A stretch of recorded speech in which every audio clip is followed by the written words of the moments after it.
বইয়া বইয়া ক্লাসের নোট না বানায় বসে বসে নিজে হাতে লিখে ম্যাথ করবা, সৃজনশীল লিখবা, বাংলা 7টা সৃজনশীল লিখবা, রচনা লিখবা, ভাব সম্মিশ্রণ লিখবা, প্যারাগ্রাফ লিখবা, ইংলিশের মডেল টেস্ট দিবা। এই সময় হাত চালু করতে হবে। হঠাৎ করে পরীক্ষার হলে 7টা সৃজনশীল আসবে না।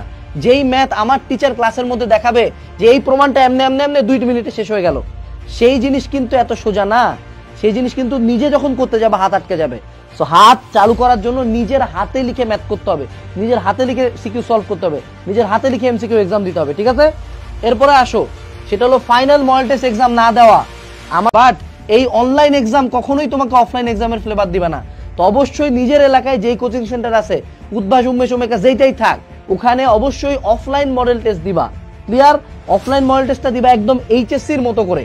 অর্থাৎ তুমি এইচএসসি পরীক্ষায় যেই সিরিয়াসনেসে প্রিপারেশন নিয়ে যেতা, যেইভাবে লিখতা, যেই সিরিয়াসনেসটা তোমার মধ্যে থাকতো, এক্সাক্ট সেই ডেডিকেশন দিয়ে এক্সামটা দিবা। তাইলে তুমি দেখবে এইচএসসি পরীক্ষার আগে তুমি তোমার ভুলগুলো শুধরাইতে পারতেছো এবং সেই সেম ভুলগুলো থেকে শিক্ষা নিয়ে মূল এইচএসসি পরীক্ষা ফাটাই দিতে পারতেছো।